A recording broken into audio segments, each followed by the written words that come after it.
Приветствую, друзья! Вот уже и пролетели 2 месяца, как я владею смартфончиком Realme GT. Обзор вообще планировал сделать гораздо раньше, но судьба внесла свои коррективы. Дело в том, что основной свой смартфончик Samsung Galaxy S10 я разбил. И пока решал вопрос с дорогостоящим ремонтом, Realme GT выполнял роль основного аппарата. В том числе я его использовал и для своей блогерской деятельности, то есть видеосъемки и фото. И знаете, что он меня не подвел, он практически полностью заменил мне мой основной телефон, чему я рад. И вот что я хочу сказать, что смартфон по-настоящему мне показался классным. Это такая безальтернативная производительность, яркий отзывчивый экран, хорошая камера, улетная скорость зарядки и многие другие фишки, которые доступны только в дорогих флагманах. При этом ценничек у аппарата находится скорее даже так в средней ценовой категории. И вообще я могу ошибаться, но возможно это, наверное, самый доступный или один из самых доступных смартфонов на Snapdragon 888. Он занимает на момент обзора 3-ю строчку в рейтинге Antutu. Это тоже здорово. Ну, собственно, конечно, есть масса нюансов, о которых нужно говорить, которые не показывают себя сразу, а только после какого-то длительного использования. И вот тут как раз пошла на пользу моя ситуация с разбитым экраном. Не на пользу мне, конечно, потому как я попал на денежку, а на пользу вам.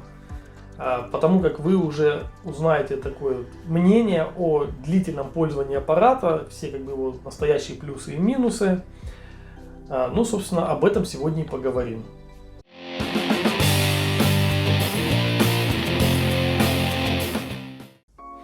Итак, знаю, как вы ненавидите распаковки, различные коробочки, поэтому здесь ограничусь самым минимумом, хотя показать все-таки стоит. Ну, во-первых, сама упаковка сделана очень качественно, и по размеру она прилично длиннее, чем у каких-то других производителей. Я думаю, таким образом в Realme подчеркнули статус устройства. Ну, а во-вторых, очень интересно, выделили основные преимущества.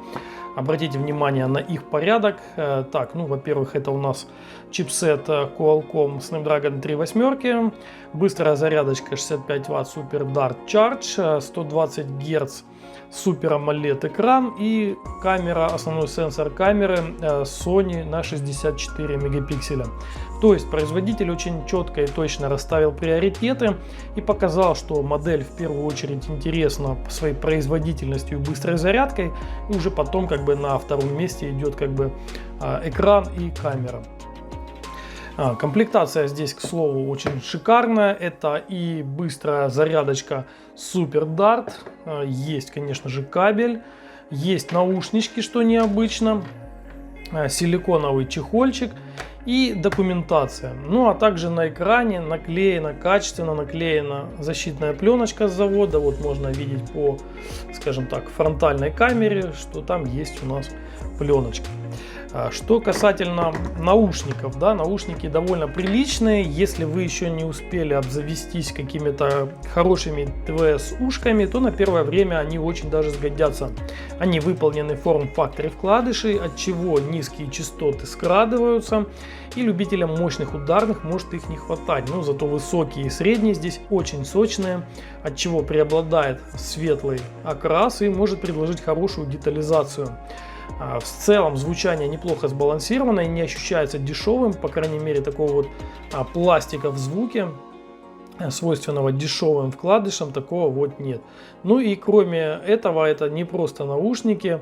Как видите, здесь у нас есть блочок с микрофоном и кнопкой, то есть это полноценная гарнитура. Ну а при помощи кнопки можно принимать или отклонять звоночки.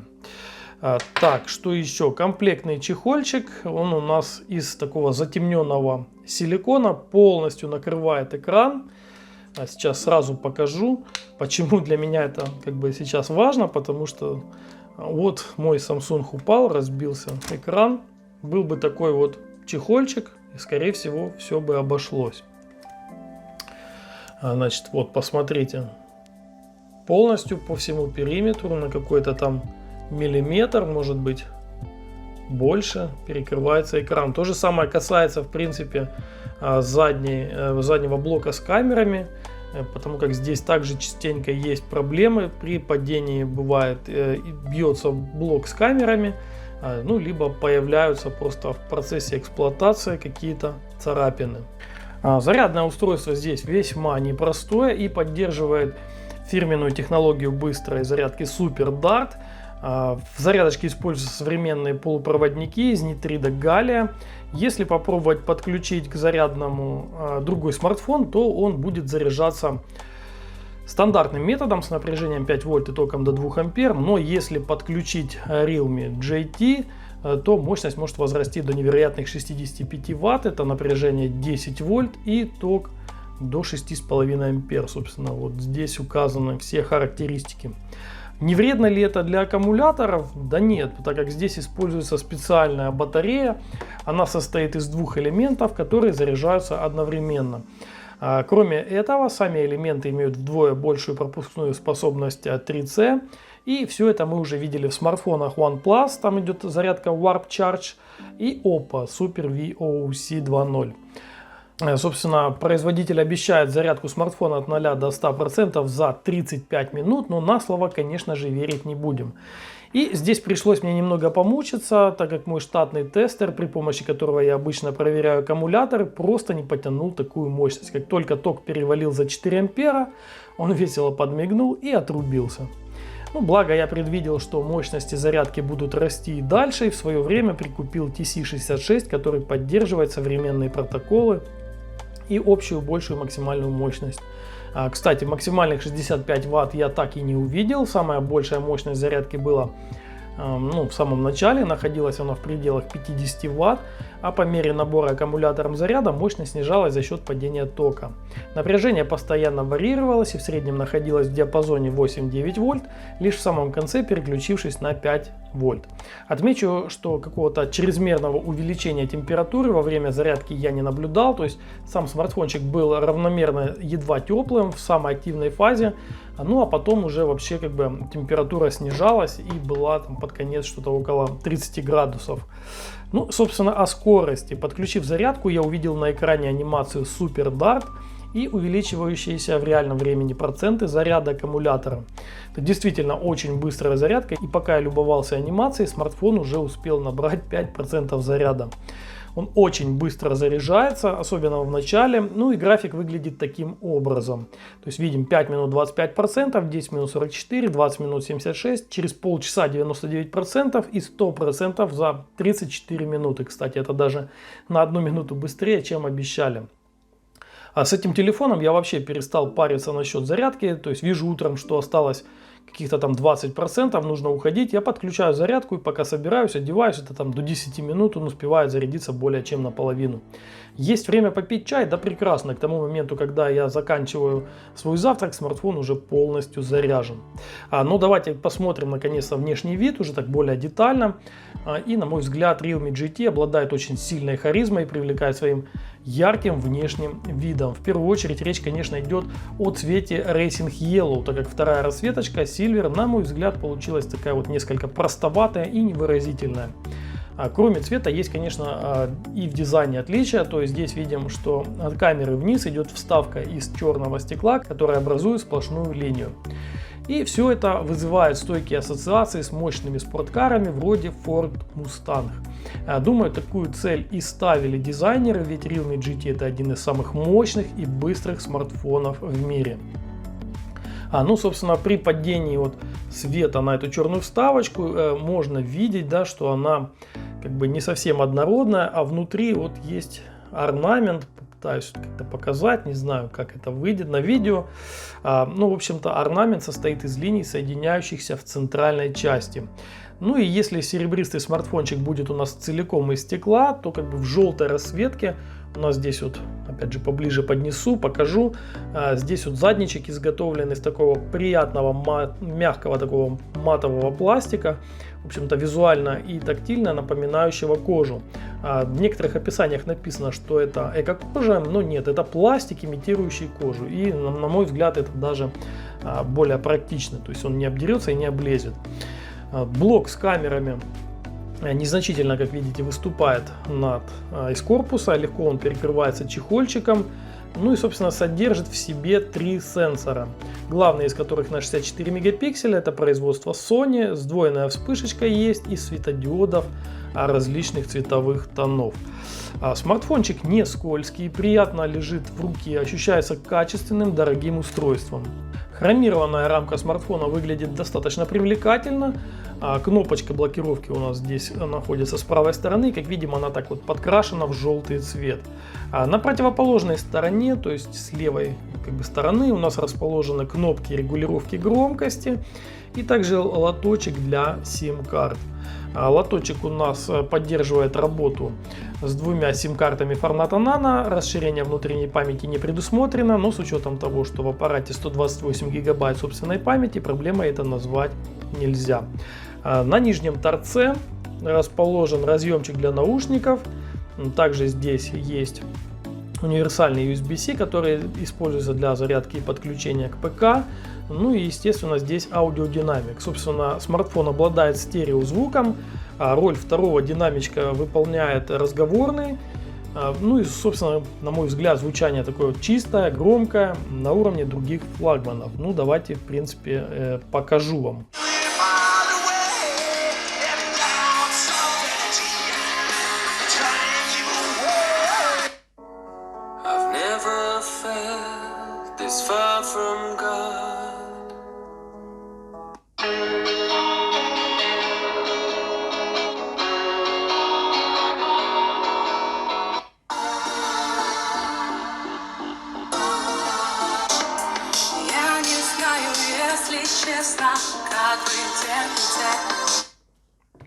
Ну, собственно, звук очень хороший, и можно спокойно на нем играть на смартфончике, смотреть видосики. И это все со стереозвуком будет гораздо комфортнее. Разговорный динамик расположен над экраном и направлен таким образом, что ваши разговоры не будут достоянием общественности. Запас громкости высокий, тембр голоса звучит натурально и без искажений. Есть, кстати, система шумоподавления внешних звуков, то есть используются дополнительные микрофоны, например, вот сверху можем заметить. И хорошо работает система шумоподавления в ветреную погоду или в транспорте в общественном. Лицевая сторона, в принципе, выглядит стандартно для современных Android смартфонов. То есть камера у нас врезана в экранчик, здесь она расположена с левой стороны. Ну а рамочки незначительны. Единственное, за что можно упрекнуть модель новую, да, это нижняя рамка, которая несколько больше, чем боковые и верхние, за счет чего мы получаем такую легкую асимметрию. Теперь по поводу экрана. Современные флагманские смартфоны оснащаются экранами преимущественно на OLED-матрицах. Не исключением стал и Realme GT, в котором использован Super AMOLED производства Samsung. И он имеет 100% охват цветового пространства DCI-P3, что обеспечивает изображению естественность и красочность, как в реальной жизни. В настроечках можно изменить режим отображения.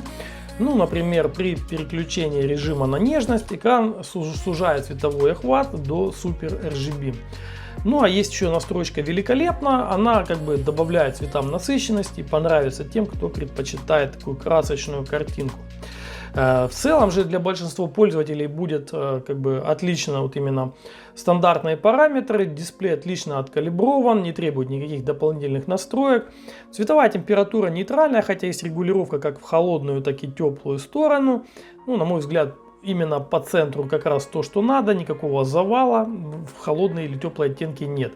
Еще одним бесспорным преимуществом экрана является его высокая частота обновления, то есть она может быть либо стандартной 60 Гц, либо высокой 120 Гц. Ну и может быть также автовыбор, то есть когда смартфон сам переключает на 60 или на 120 Гц. Ну, собственно, я принудительно переключил частоту на 120 Гц и стал ощущать смартфон гораздо таким более отзывчивым, более шустрым, хотя какого-то заметного ухудшения в автономности не последовало, но при этом работает он прям очень шикарно, кажется, что прям в 2 раза быстрее стал. Поэтому как бы рекомендую. Ну а вот, кстати, частота опроса сенсорного слоя, то есть сенсорного экрана, здесь составляет внушительных 360 Гц, что, конечно же, оценят геймеры. Ведь это напрямую влияет на точность и скорость распознавания касаний. А также преимущество Super AMOLED матрицы запишем высокую контрастность и максимально глубокий черный цвет. То есть можно использовать режим затемнения, когда оболочка и большинство системных приложений переходят на темные цвета, на черный цвет. И помимо эстетической составляющей, это, конечно, благоприятно отразится на расходе заряда, так как черный цвет в подобном типе экрана абсолютно не потребляет энергии. Ну и как бонус, да, здесь есть режим всегда включенного экрана, когда на рабочий стол выводятся часы, значки уведомлений и различная вспомогательная информация. Этот экран вы как бы можете настроить по своему усмотрению, то есть видим, что вы здесь можете выбрать какие-то часики, стили, оформления, также можете добавить текст, поставить свою картинку. В принципе, все настраивается. Допустим, вот мы зайдем в пользовательский любой шаблон и можем видеть, что можем выбрать цвет текста, можем выбрать выравнивание, размер текста, там интервал, и какую информацию выводить, там время, дата, аккумулятор, уведомления и так далее. То есть очень все гибко настраивается. Ну и можно выставить как бы расписание, да, для отображения экрана в дневное время или его отключения на ночь. А также по аналогии с Always On Display были использованы и другие фишки, которые, конечно же, имеют смысл только на OLED матрицах. Ну, например, да, это сканер отпечатка пальцев, да, который здесь встроен прямиком в экран, а также различные эффекты, например, вот цветовой сигнал на кромке. То есть мы здесь выбираем какие-то варианты подсветки, и потом, когда будет приходить уведомление, будет вот так вот симпатичненько все мигать. Буквально еще пару слов хотелось бы сказать о сканере. Здесь он прям очень крутой. Допустим, вот в моем S10 сканер довольно капризный, может работать не с первого раза, да и скорость считывания не самая высокая. Здесь вот просто молниеносная скорость считывания, главное просто попасть на нужную точку. Ну и точность распознавания 100%. 100 просто. Я не помню такого, чтобы если я попал четко на сканер, чтобы экран не сработал, не разблокировался. На мой взгляд, он срабатывает здесь не хуже, чем какой-то классический сканер на спинке или сканер, совмещенный с кнопкой блокировки. Но вернемся непосредственно к качеству отображения. Можно похвалить экран за равномерную яркость подсветки. Разброс от минимума до максимума не превышает 6%. Ну а что касается максимальной яркости, то при белой заливке экрана и автоматической регулировке экран выдает 650 кандел на метр квадратный, чего достаточно для использования в любых условиях. При воспроизведении HDR возможны пиковые значения до 1000 кандел на метр квадратный. В помещении, как вы видите, все отлично видно. На улице потребуется, естественно, вся доступная яркость, но даже под открытым небом в ясную солнечную погоду содержимое экрана будет хорошо читаться. Углы обзора у смартфона превосходные, при наклоне цвета вообще никак не искажаются, а яркость уменьшается незначительно. На белом фоне вот можно под углом заметить какие-то небольшие такие радужные переливы, и то не всегда, но это как бы свойственно подобному типу экранов. Ну а чтобы вы не думали, что перед нами идеальный смартфон, вот вам факт. Яркость AMOLED экранов чаще всего регулируется при помощи шим, то есть широтно-импульсной модуляции, и она присутствует в Realme GT. Теоретически мерцание может вызывать повышенную усталость зрения, ну а практически это очень индивидуально и определяется только опытным путем. К примеру, я пользовался несколько лет Samsung S8 Plus, где шим просто дикий, и перешел на Samsung S10, где шим хоть и уменьшили, но все равно он остался на достаточно высоком уровне. И абсолютно никак не ощущаю и не ощущал негативного воздействия. Хотя и признаю, что как бы небольшой какой-то процент пользователей может быть ощутит. И выход у них только один – переходить на IPS. Если говорить о нормах, то коэффициент пульсации, дальше я буду говорить КП, да, в пределах 20% считается нормальным. Ну и при помощи пульсометра я померил все значения. При уменьшении яркости от 100 до 60% КП не превышает 6%. А вот дальше начинает стремительно расти. На 50% яркости КП 93, на 30% 133, на 20 105, на 10% яркости 73 и на минималке 61. Кстати, здесь есть в настроечках такой вот пункт, как лаборатория Realme. И здесь есть функция DC Dimming, которая, по идее, должна уменьшать мерцание экрана. Да, она уменьшает, но шим остается. При этом КП значительно, конечно, уменьшается. На яркости от 100% до 55 КП находится в пределах нормы. При яркости 55 КП 44, при 50 66, при 25 57, при 10 49, на минималке 50. То есть, как видите, положительный эффект есть, хотя полностью шим, конечно, и не убирается. Ну и теперь поговорим о программном обеспечении. Смартфон работает под управлением Realme UI 2.0, которая в свою очередь базируется на Android 11. Обновления приходят регулярно как по безопасности, так и по улучшению функциональности оболочки в целом. Оболочка классная, с детальными настройками всего и вся, начиная от интерфейса, заканчивая внешним видом тех или иных элементов. Сразу обратил внимание на возможность увеличения оперативной памяти за счет встроенного накопителя. Так как накопитель здесь очень быстрый, это UFC 3.1, то его фактически можно использовать в качестве оперативки. Настоящие оперативки здесь LPDDR5 8 ГБ, но по желанию можно его еще увеличить на количество от 2 до 5 ГБ. То есть суммарно можно довести объем до 13 ГБ. Я пробовал увеличить объем на максимум, до 13 гигабайт. Открывал несколько тяжелых игр, браузер с десятками вкладок, кучу приложений, и все держалось в памяти, не выгружалось. При открытии нужного приложения запускалось мгновенно. Но, естественно, если вы добавите 5 гигабайт, то у вас уменьшится на 5 гигабайт хранилище.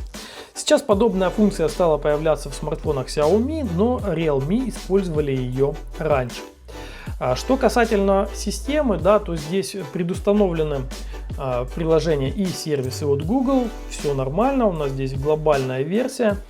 Есть также какие-то наборы инструментов и полезных приложений от Realme. Также тут чуть-чуть предустановлено вроде Netflix, Facebook, Amazon. И это все, в принципе, если не нужно, легко удаляется. Визуальные настроечки здесь очень гибкие, то есть можно настроить количество элементов, тип их расположения, форму, цветовую схему, стиль значков. В общем-то, все многое настраивается. Управление осуществляется здесь при помощи либо наэкранных кнопок, либо жестов, либо совместить можно, то есть одновременно будут и жесты, и кнопки. По системе и основным каким-то возможностям сильно много рассказывать не буду, остановлюсь только на каких-то ключевых моментах и необычных решениях. Например, здесь есть NFC модуль, который можно также использовать для бесконтактной оплаты. GPay отлично работает, Google Pay, и не нужно с собой носить бумажник с кредитками. Для ценителей современных автомобилей оценят, что здесь есть Android Auto. Отдельно стоит отметить линейный вибромотор, новый линейный вибромотор, который позволяет получить тактильный опыт классный от взаимодействия со смартфоном. То есть здесь есть вибрация, она регулируется по мощности, по схемам, есть для системных рингтонов полная синхронизация. Собственно, кто знает, как работает вибро на iPhone, тот поймет, о чем я здесь говорю. Вот именно тот же здесь уровень. Также очень интересной функцией и необычной является движок Ultra Vision Engine. Собственно, что он помогает. То есть вы можете выбрать, например, включить повышение резкости видео, если у вас низкое качество. То есть фактически будет у вас масштабирование, более низкое разрешение переделывается в более высокое. Или увеличение цветопередачи видео, то есть конвертация SDR в HDR видео. Но выбрать можно только что-то одно, то есть либо масштабирование, либо HDR. Поэтому тут подумайте. Каждая фишка по-своему прикольной. Также есть трансляция экрана при помощи Google Cast. Трансляция экрана. Собственно, она позволяет фактически одним нажатием с панели задач продублировать изображение со смартфона на экран телевизора. Таким образом можно посмотреть на большом экране свои фотки или видео, показать что-то друзьям и близким, зайти на интернет-страничку и комфортно посмотреть информацию. Ну а для безальтернативной производительности есть такой вот режим JT, когда процессор работает на максимальной частоте, то есть вот включаем, видим такую вот анимацию, и у нас включается максимальная производительность процессора. Да, как бы он работает лучше, да, то есть быстрее, выдает больше очков в каких-нибудь синтетических тестах, но при этом увеличивается расход заряда, увеличивается нагрев, поэтому на постоянной как бы основе я бы его не использовал. Но вообще фишка прикольная. Допустим, хотите что-то поиграть в какую-то супер мощную игру, хотите максимально насладиться визуальными эффектами, вы включили, и потом, поиграв, вы его отключили. Собственно, здесь очень много каких-то таких фишек мелких, про которые даже, наверное, я не вспомню сразу. Но даже вот спустя 2 месяца я продолжаю находить какие-то интересные такие вот новые моменты для себя. Ну, опять же, например, да, вот есть в лаборатории Realme так называемый двойной режим аудио. То есть, что он дает? Ну, например, вы едете куда-нибудь в поезде там и вдвоем, да, и хотите посмотреть одновременно фильм со смартфона, но при этом не хотите включать громкую связь, чтобы не мешать окружающим. Так вот, двойной режим аудио позволяет подключить одновременно и беспроводные наушники, и проводные. Ну, вот он сейчас не активный, будет он активный, когда, естественно, подключатся наушнички. Теперь поговорим про связь, интернет и навигацию. Ну и, соответственно, основная функция любого смартфона, конечно, это связь. Здесь ее реализация на высшем уровне. То есть разговорный динамичек, микрофоны здесь хорошего качества. Система шумоподавления эффективна, но не агрессивна. Датчик приближения радует своей корректной работой. То есть во время разговора он не мигает экраном, и вы случайно не нажмете что-то щекой. Антиспам — это просто какое-то чудо, то есть вот, блокирует непонятные какие-то номера, сразу предупреждает вас, что если есть, скажем так, подозрение на спам, в настройках можно в принципе выключить. То есть заблокированные номера, чтобы вообще спам не отображался. Можно фильтровать спам-вызовы. Но в принципе, даже если их и не фильтровать, то вам покажет, да, что это скорее всего звонок со спамом, а вы уже решаете, поднимать трубку или нет. Наличие записи разговоров здесь как бы двойственно. То есть в прошивочке Евро, в том числе это идут смартфоны для Украины, запись для разговоров отсутствует. В прошивке АРУ вроде как есть, но лучше уточнять перед покупкой. А вот оцените качество мобильного интернета от 150 до 190 мегабит. И это, заметьте, не 5G, который в моем городе появится еще очень не скоро, а более распространенный 4G+. Скачать фильм просто на ходу занимает считанные минуты. На выгрузку, конечно, поменьше, от 40 до 60 мегабит, но даже таких скоростей более чем достаточно, чтобы выгрузить к себе на облако фото или видео прямо на ходу. Понятно, что такие скорости не повсеместно и не круглосуточно, но тем не менее модем здесь стоит знатный, антенны чувствительные, так как лично у себя в городе я установил свой скоростной рекорд. На других смартфонах максимум, что я раньше видел, это 120-140 мегабит. С домашним интернетом дела обстоят не хуже, ведь смартфон поддерживает Wi-Fi 6. В диапазоне 5 ГГц я получил среднюю скорость скачивания 376 мегабит, хотя иногда она достигала 425 мегабит. Ну а в диапазоне 2.4 средняя скорость составила 139 мегабит, а максимальная 180 мегабит. Для навигации смартфон поддерживает работу со спутниками GPS, GLONASS, Beidou, Galileo, QZSS. Причем модуль навигации здесь не простой, а двухчастотный, с поддержкой диапазона 1, это частота 1575 МГц, и диапазона 5, частота 1176 МГц. Это умеют делать очень и очень немногие смартфоны. Для чего это нужно? То есть смартфон может принимать 2 сигнала одновременно от одного и того же спутника.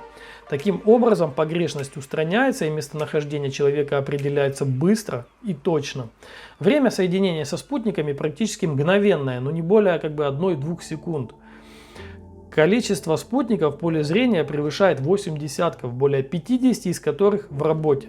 Точность позиционирования 1 метр. Есть магнитный компас, который помогает определить направление и облегчает позиционирование на карте. Навигация работает безукоризненно, обрывов связи нет. Трек с точностью совпадает с реальным перемещением. Ну вот, собственно, и перейдем к наиболее самой сильной стороне смартфона. Это производительность. Давайте мы зайдем в AIDA и посмотрим для начала информацию о системе. Ну, собственно, система базируется на новом чипсете 8-ядерном Snapdragon 888, который состоит из 3 кластеров. Это мощное ядро Cortex X1 с частотой 2841, 3 больших ядра Cortex A78 с частотой 2419 МГц и 4 энергоэффективных ядра Cortex A55 с частотой 1804 МГц. Чипсет сделан на современном техпроцессе 5 нанометров. В качестве графического ускорителя здесь используется Adreno 660, который превосходит предыдущий Adreno 650, который был у Snapdragon 865, на 35%. В качестве оперативочки здесь используется LPDDR5 память, здесь ее 8 гигабайт, она работает в 4-канальном режиме. Ну а в качестве накопителя используется быстрая UFC 3.1 память. В общем, характеристики впечатляющие. Ну и давайте посмотрим на результат, да, что этот смартфон показывает в бенчмарках. И в Antutu смартфон набирает 817 300 баллов, обойдя Galaxy S21 Ultra, Mi 11 Ultra, OnePlus 9 Pro и другие флагманские аппараты, заняв в рейтинге 3-ю строчку, ну и фактически набрав столько же, сколько набирает ROG Phone 5. В Geekbench 5 смартфон набрал 1134 балла в одноядерном режиме и 3325 баллов в многоядерном, заняв в рейтинге 1-е строчки. Графический тест Slingshot Extreme оказался для смартфона слишком легким и получил максимальную оценку. А в новом тесте Wildlife он набрал 5877 баллов. В тесте искусственного интеллекта результат более миллиона, и это рекорд. Тест встроенного накопителя показал тоже невероятные результаты. Скорость записи 438 мегабайт в секунду и скорость чтения более 1 гигабайта в секунду. Скорость копирования оперативной памяти более 48 тысяч мегабайт в секунду. Ну и стресс-тесты, да, которым я уделил особое внимание, так как Realme GT очень мощный и точно будет пользоваться успехом у геймеров. Первый тест — это CPU Slowdown. Он показывает, насколько замедляется процессор после длительной нагрузки. Итак, изначально тест показывает 95% производительности. Чтобы получить 100%, нужно полностью включить режим GT, но я этого делать не буду, так как какого-то особого прироста в производительности, на мой взгляд, это не дает, а вот температура растет гораздо быстрее. Так, тестировал на стандарте, да, 20 минут, и что получил?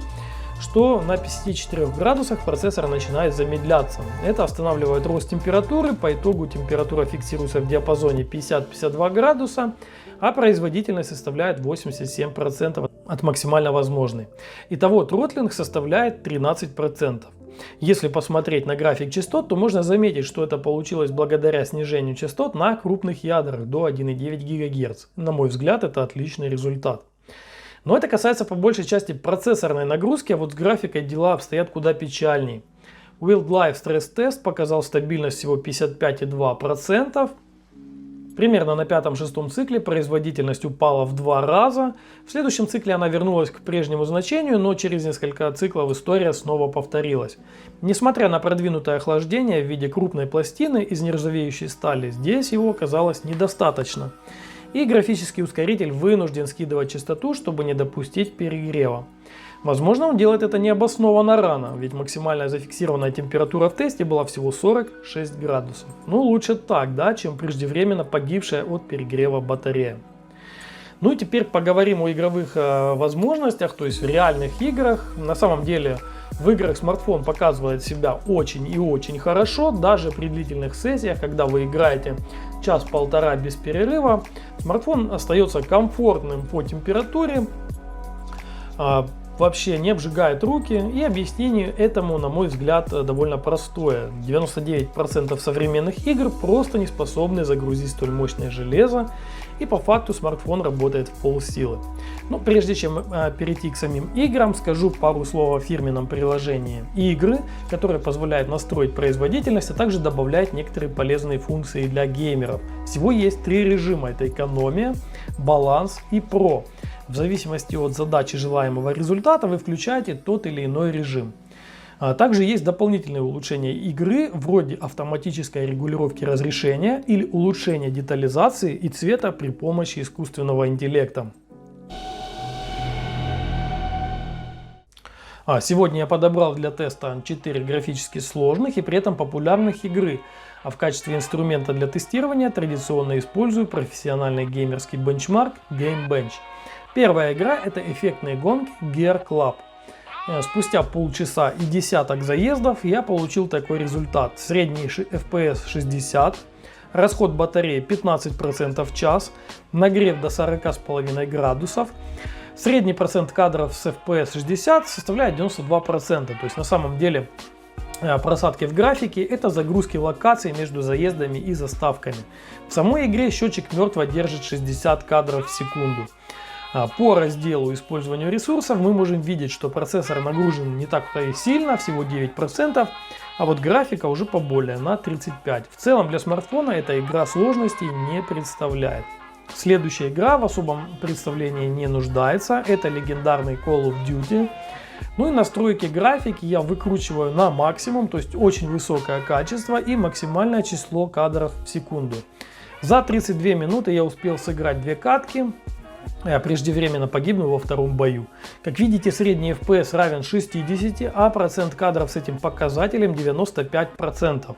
На самом деле в игре FPS мог незначительно падать, но ниже 55 я ни разу не замечал, а плавность движения всегда была идеальной.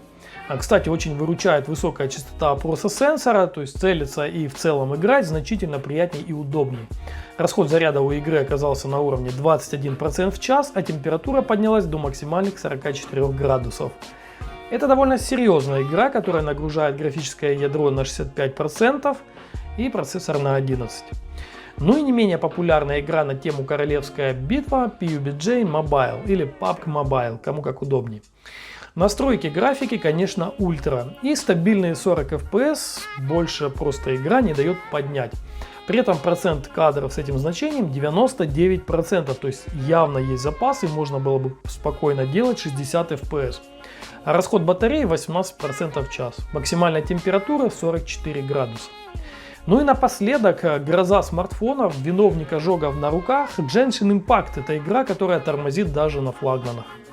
Трезво оценив возможность, я выставил средние настройки графики, но увеличил частоту кадров до 60.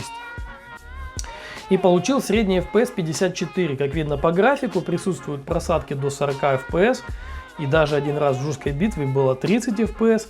Но в целом он держится на уровне 54 FPS и показывает его 89% игрового времени. Нагрузка на процессор 27%, графика загружена на 64%. Батарея улетает просто на глазах по 29% в час. А температура стремится к 48 градусам. Теоретически можно поднять настройки графики до высоких, но более жесткие просадки будут гарантированы и в целом вы только потеряете в геймплее. Помимо игровой составляющей, в смартфоне также хорошо развито направление мультимедиа. Ну, в частности, я имею в виду сейчас звук. Про стереодинамики я уже вам рассказывал, а теперь хочу рассказать уже больше детальнее именно о звучании в наушниках. Ну, собственно, в целом здесь никаких сюрпризов. Решения от Qualcomm всегда звучат интересно, сочно и детально. Ну и, скажем так, на мой взгляд, Realme GT выдает один из лучших звуков на рынке смартфонов. И выше по качеству уже идут только смартфоны и MP3 плееры с ЦАП. Ну, допустим, тот же Redmi Note 10 справляется не хуже. То есть мы можем говорить о том, что хорошие смартфоны по звуку уже уперлись в определенный потолок. Лично мне здесь хватает абсолютно всего. громкости, детализации, объема, мощных низких частот. А все остальное можно отрегулировать при помощи эквалайзера. Из плюшек есть технология объемного звучания Dolby Atmos, хотя мне показалось, что при прослушивании музыки она даже наоборот несколько ухудшает звучание, делая его более таким отдаленным и размытым. А в фильмах и играх, да, эффект присутствия увеличивается, появляется объем. А также есть вот профили звучания в зависимости от среды, ну то есть, например, где вы слушаете музыку в помещении, на улице или поездке, авиарейс, и профили конкретного сценария, то есть что вы слушаете: игра, музыка, фильмы или динамический, то есть когда попытается смартфон определить сам. Тут стоит экспериментировать, эффект действительно есть. Ну и конечно же есть классический эквалайзер, есть с настраиваемыми какими-то пресетами, то есть баланс теплый, гибкая. Либо можно, ну как бы вот самостоятельно настроить, это был автоматически, извиняюсь, а это у нас настраиваемый, то есть вы уже здесь сами настраиваете почастотно в связи со своими предпочтениями. Само собой, разумеется, что сказано насчет именно звучания, да, касается в полной мере и беспроводных наушников, за исключением того, что уже вот Dolby Atmos включить нельзя. Тем не менее, беспроводные наушники — это круто, все больше и больше пользователей отдают предпочтение такому способу прослушивания музыки, собственно, как и я. Что касается кодеков, то смартфон поддерживает базовый USB-C, продвинутый AAC и высококачественный aptX HD. Кроме этого, есть поддержка aptX Adaptive, а это значит, что играть и смотреть фильмы вы будете без задержки звука. Смартфон видит остаточный заряд на наушниках, причем посмотреть на него вы можете просто в панели быстрого доступа. Ну и теперь поговорим о камере. Realme GT не является камерафоном, ну при прямом как бы сравнении, естественно, он проиграет таким топом в деле фотографий, как Pixel, Samsung или iPhone. Тем не менее, для флагмана он просто обязан держать определенный уровень, и он его держит. Основной сенсор здесь Sony IMAX 682 на 64 мегапикселя, и он делает неплохие снимки как в дневное, так и в ночное время. Давайте разберем несколько примеров. Резкость равномерная по всему снимку, цветопередача естественная, широкий динамический диапазон позволяют получить детали как в тени, так и на солнце. Фокусировка быстрая, безошибочная, получить смаз при хорошем освещении равен нулю. Для фото я пользуюсь исключительно автоматическим режимом. Навел и снял. Есть улучшение снимков при помощи искусственного интеллекта и чаще всего работает очень хорошо. То есть, например, делать зелень или небо немного сочнее, подтягивать детали в глубоких тенях, ну и, собственно, улучшает снимок. Современный смартфон полностью заменил цифровые фотоаппараты, оставив их лишь для профессиональной деятельности. Для отпуска или мероприятия качества хватит за глаза. Ну а так как телевика здесь нет, то оптическое приближение отсутствует. Но из-за высокого разрешения сенсора можно спокойно пользоваться цифровым зумом без видимой потери качества. К примеру, вот это вот оригинальный снимочек, да, и делаем двухкратное приближение. На мой взгляд, качество практически никак не изменилось. А это уже пятикратное приближение, и тоже очень неплохо, можно разглядеть людей на балконах. В помещении при искусственном освещении камера не пасует. Собственно, за то время, пока я пользовался смартфоном, я успел сделать несколько обзоров. Материал я готовил, естественно, при помощи Realme GT. Помимо основной камеры, флагман установили макрообъектив на 2 мегапикселя. Но, на мой взгляд, это просто вот какое-то издевательство. Из-за невысокого разрешения снимки получаются довольно низкого качества, поэтому даже не буду показывать какие-то примеры. Если вам нужно сделать что-то такое крупненькое, да, то разумно использовать основную камеру на максимально близком расстоянии. То есть фокус здесь хватает примерно с 9-9,5 сантиметров. После чего сделать кроп необходимого участка. Ничего хорошего не могу сказать и про ультраширик, да, цветопередача хромает, по краям падает резкость. Ну вот для сравнения, как бы основной объектив, здесь просто все конфеточка. А вот ультраширик. Ну, качество, конечно, не совсем поганое, но и не уровня флагмана. В общем, на мой взгляд, качественная камера здесь только одна, за счет, собственно, чего и удалось снизить цену. Может, оно и правильно, так как все эти макрокамеры, ультраширики, многие вообще не используют, а платят за них немалые деньги. Главное, что основной сенсор снимает классно, и причем не только в дневное, но и в ночное время. Производитель использовал новый ночной режим, благодаря чему фотки получаются просто фантастические. Даже при фоновом освещении сенсор каким-то образом выхватывает детали из окружения, и фактически на снимке все выглядит даже светлее, чем видит человеческий глаз. Даже сравнивая снимки со своим Samsung Galaxy S10, который пару лет назад считался лучшим камерафоном, ну или одним из лучших, то есть наравне там с Huawei P30 Pro, я вижу, что снимает Realme GT лучше. Здесь хорошая детализация, здесь хороший контраст, отсутствуют засветы на ярких вывесках, и в то же время детали есть в слабо освещенных местах. В общем, мне ночная съемка очень понравилась, и главное, что смазов практически нет, только если, конечно, не пытаться снять двигающийся объект. Собственно, оригиналы всех снимков для самостоятельного анализа можно скачать с моего облака. Ссылочка будет под видео. Ну а вот так снимает селфи-камера. Что касается возможностей видеосъемки, то смартфон умеет писать в 4К со скоростью 60 FPS. То есть переходим вот на настройки, смотрим, есть 4К, Full HD, HD и частота кадров 60 или 30 FPS. Есть электронная стабилизация, единственное, что не очень понравился микрофон, звук такой слегка глуховатый, плюс как бы явно перебарщивает здесь шумодав. Пример записи смотрите прямо сейчас.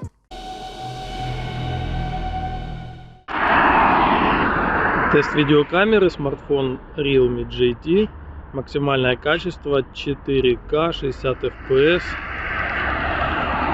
Тест микрофона 1.2, 1.2.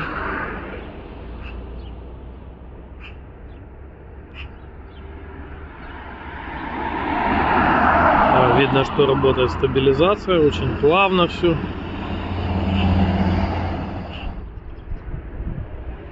Запись с руки. Тест фокусировки на ближайшие объекты, на дальние. Ближайшие, дальние. Ну, очень неплохо. Все довольно интересно. Смартфон оснастили аккумулятором на 4500 мАч, и на мой взгляд это оптимальная емкость. Заряда хватает на полный световой день при любом раскладе и любом сценарии использования. То есть пишу свой пример. Яркость экрана у меня всегда близка к максимальной, частота обновления 120 Гц, мобильный интернет всегда включен, использование естественно активное, включая там игры и все остальное.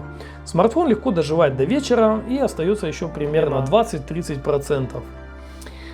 Да, как бы суммарное время при этом составляет 6 часов. Можно, конечно, растянуть и на 2 дня, если экономить, то есть уменьшить яркость, переключить частоту экрана на 60 Гц, отключить мобильный интернет и так далее. Но зачем? Какой в этом смысл? Купить флагман, чтобы на нем потом экономить? Нет, это, конечно, глупо. Ну а по поводу зарядки я вообще не заморачиваюсь. На ночь ставлю крайне редко, и даже если ставлю, то использую обычную медленную зарядку. Чаще всего подзаряжаюсь с утра. Пока умываюсь, чищу зубы, пью кофе, смартфон успевает полностью подзарядиться. Это очень удобно. Плохо, конечно, что сама как бы система не дает какой-то детальной статистики о расходу заряда, только дает вот сколько, допустим, прошло с последней полной зарядки, сколько работает экран, ну и сколько будет примерно еще будет работать, да. Но тем не менее какие-то основные тесты я провел. Допустим, тот же YouTube в качестве Full HD на максимальной яркости воспроизводился 13 часов 43 минуты. При уменьшении яркости до 50% время воспроизведения увеличилось до 16 минут 42 секунд. Но также я провел тест автономности при помощи Work 3.0, в котором смартфон продержался 11 часов 24 минуты. По графику видно, что уже на 7-м проходе производительность упала до 80%, вот максимально возможное. То есть смартфон нагрелся и снизил частоты. Ну а далее тест проходил с одинаковым средним результатом, то есть температура зафиксировалась примерно на 38 градусах. Итак, смартфон получился классным и фактически имеет всего два таких существенных недостатка. Первый — это шим, который не исчезает даже при активированной функции DC Dimming. Ну, как бы пользователи, которые любят AMOLED-экраны, утверждают, что никаких каких-то негативных последствий они не ощущают. И вообще проблема по большей части надумана. Скажем так, производители, которые по той или иной причине не могут позволить AMOLED-экраны, они эти слухи подогревают. Ну, на самом деле, конечно, цена здесь и играет решающую роль, потому как на самом деле все-таки AMOLED-экраны пока все еще дороговаты. Ну, а те, кто как бы предпочитают IPS, говорят о усталости зрения при длительном использовании AMOLED. Я спорить не стану, но лично как бы по себе могу сказать, что ничего подобного никогда не ощущал. Наоборот, я всегда с большим удовольствием пользуюсь темными темами, какими-то контрастными обоями. Люблю почитать вечером. Ну и как бы ценю AMOLED за его красочность, за его бесконечный черный. Ну, если как бы люди говорят, значит действительно кому-то может негативно это как бы ощущаться. Спорить не буду. Второй момент — это тротлинг. Но здесь как бы нужно учитывать два момента. Первый — это то, что тротлят абсолютно все смартфоны на Snapdragon 888. Это просто такой чипсет получился, горячий, он очень мощный, он немного опережает время, скажем так. И как бы охлаждение за ним не поспевает. Ну а второй момент — это то, что тротлинг не так уж и просто вызвать. То есть в обычных задачах, при обычном использовании там, вы никогда не ощутите даже нагрева аппарата. То есть тротлинга никогда не будет. А в играх, да, ну тоже. Мне, например, только Genshin Impact позволил ощутить, что да, действительно смартфон может греться и скидывать частоты. Есть просадочки, да. Но в том же Call of Duty и PUBG они вообще летают на максималках и нет никакого перегрева, руки не обжигает, вообще еле тепленькие, и все со смартфоном хорошо. Зато позитивчика гораздо больше. Это, во-первых, максимальная производительность нового чипсета и невероятно быстрая память, которая позволит минимум пару лет вообще как бы ни в чем себе не отказывать, максимально комфортно пользоваться аппаратом. Следующий момент — это супер дарт зарядочка, да, которая позволяет от 0 до 100 зарядить батарейку на 4500 мАч буквально за полчаса. То есть с утречка, пока кофеечек пьете, пока собираетесь, смартфон заряжается. Это просто мега круто. Далее это мультимедийная составляющая. То есть, что я имею в виду, это красочный AMOLED экран, это стереозвук. Ну и, собственно, звучание в наушниках тоже очень качественно, я сюда отнесу. Ну и, конечно же, это яркий, даже такой вот немного агрессивный дизайн, который выделяется из миллионов однообразных смартфонов. И, конечно же, отмечу я дополнительно цену, да, цена, которая существенно ниже, чем у других флагманов. Ну, в общем-то, на мой взгляд, Realme GT — это флагманский аппарат для молодых душой и телом. Тех, кто ищет в аппарате безальтернативную производительность и индивидуальность в дизайне. Собственно, на этом все. С вами был Злой. Подписывайтесь на мой канал, ставьте свои лайки, если видео вам было полезно. Если нет, ну тогда поставьте дизлайк. В любом случае реагируйте. До новых встреч!